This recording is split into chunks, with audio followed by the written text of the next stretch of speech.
Well, as we move on in our conversation to verse 10 of chapter 10, Solomon begins to talk about, well, people, he said, who winks maliciously.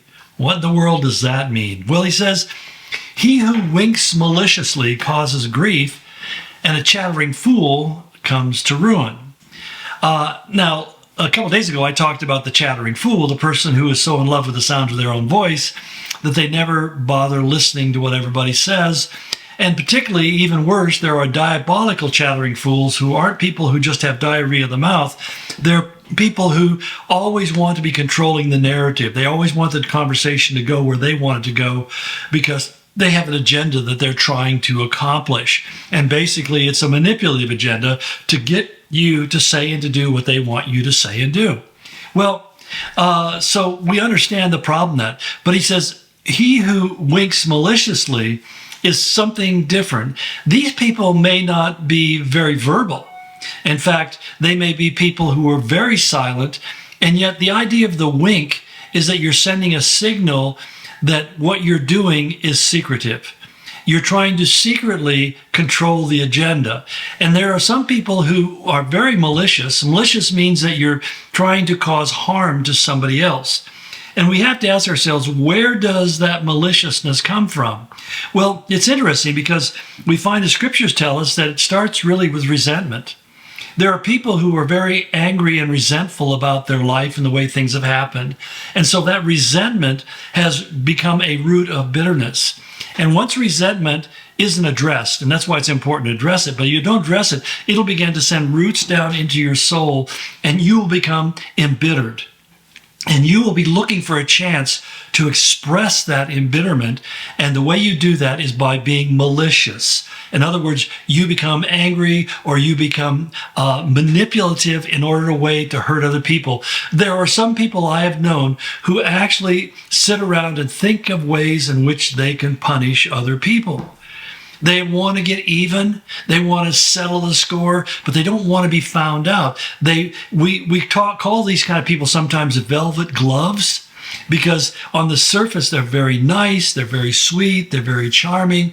In fact, I remember my brother describing somebody to me in those terms. He said the person that we both knew very well. He said, very smart, very charming, and very dangerous. And that's a problem, that they could be very charming and very clever and insightful and could do all sorts of wonderful things so that people would draw them into their life and entrust themselves to them. But at some point, they're going to do harm to you. At some point, they're going to take advantage of you. And if they discover that there's nothing they can take from you, you have nothing to give them, then they just throw you aside. And in a way, what they've done is they've stolen your trust, your confidence, your love. They've taken advantage of your good-heartedness and used it in a very selfish way. And when they saw no value in it anymore, they just threw it off. And that's the idea of the person who winks maliciously. You know, some people are just loud and chattering, and they're very obvious. But there are other people who are very clever, and they're usually the people behind the scene. They're the people, they're not leading the march, they're at the back of the march, directing from behind. And so when you see some of these demonstrations on our streets and see these people with who look like they're not mentally healthy by all of their outward appearance, and they're holding signs and they're yelling and they're screaming and they're demanding, and we focus on them because they catch all our attention. They are the chattering fools.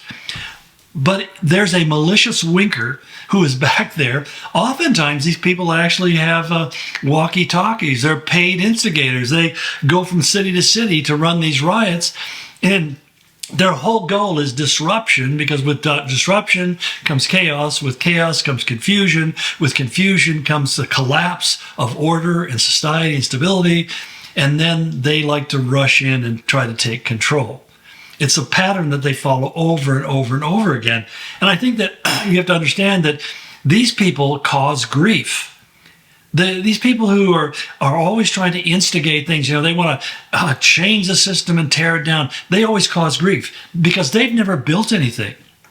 I think about so many people in our political arena today, particularly that fall into this more progressive realm, as they like to call themselves, and how many of them have ever actually built anything in their life? Most of them have come out of public institutions, if at all, and they've never done anything except be part of this political organization. They have no life success. And so as a result, when you look at them saying, what is your resume? Their resume is that they're a smooth talker, or they're a loud talker, or they persuade other people to do all the bad things that they won't do themselves. And so it's really important, I think, that you realize that there are these kind of people who are very malicious in their motivation, because underneath they're very bitter, angry people, or resentful, and they want to get even. They want to tear it down because they think in their mind that they can come in and rebuild it. And they will rebuild something that's really nice for themselves, but they won't rebuild anything that will be nice for anybody else.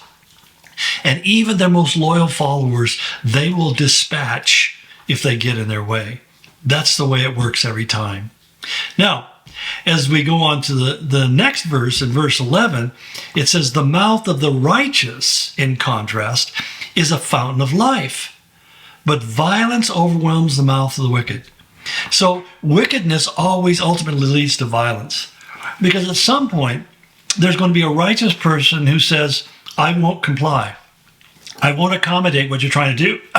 Excuse me, because what you're trying to do is wrong. So I'm going to resist the evil.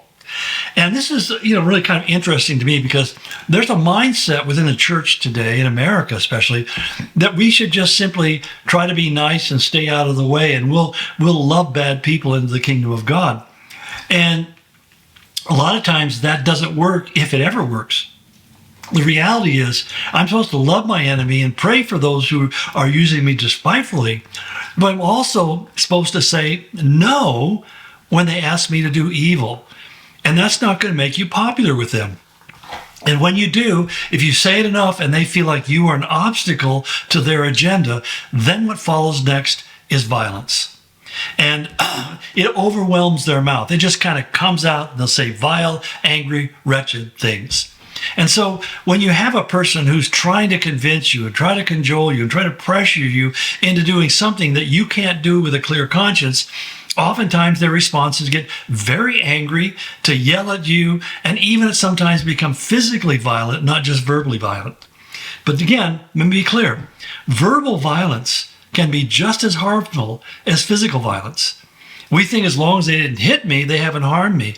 But I've witnessed situations where a husband has been berating his wife with such intensity and such anger that she's cowering in the corner in terror. I mean, it's just really, really, really overwhelming. And you realize that verbal violence can be just as dangerous, just as threatening, just as intimidating, and just as controlling as physical violence. But ultimately, that's the whole purpose, is to control the other person. And so every abusive husband I've ever had to deal with, when you ask them why they abused their wife, you know what the answer is? Because she wouldn't do what I said. If she'd just do what I wanted, then she wouldn't force me to get angry. And this is a person who obviously has tons of problems, and they've never learned how to negotiate relationships. They probably grew up in a home where that's where the way that they were raised, that if you push back, you got hit. And so they think that's the only tool in the toolbox. But the reality is it works. And that's why they continue to do it, because in using that violence, verbally or physically, most people become intimidated and will surrender, will yield in the face of that overwhelming force. And as a consequence, the person who's being abusive sits back and saying, well, it worked. In their own mind is saying, well, it worked. Maybe it isn't right, but it worked. And that's what really comes down to it, because their concern is not to do something that's right, or something that's righteous, or something that's good and true and holy. Their concern is winning. And we live increasingly in an age where people say you win at every cost. I mean, I find myself having less and less enjoyment watching a lot of the sports that we have on TV, whether it be professional or even college, that there seems to be a permission to do whatever you can do to win, because winning is the only thing that matters. And you see people beginning to do terribly wrong things. You don't see people calling themselves out for having done something wrong, saying, oh, I fouled, that was my mistake. Instead, they argue that they didn't do anything wrong and they're being persecuted and you're not treating me fairly, blah, blah, blah, blah. Why? Because they've learned that violence and overwhelming people with your mouth wins and gets them what they want. Anyway, we'll continue on tomorrow in verse 12. God bless you.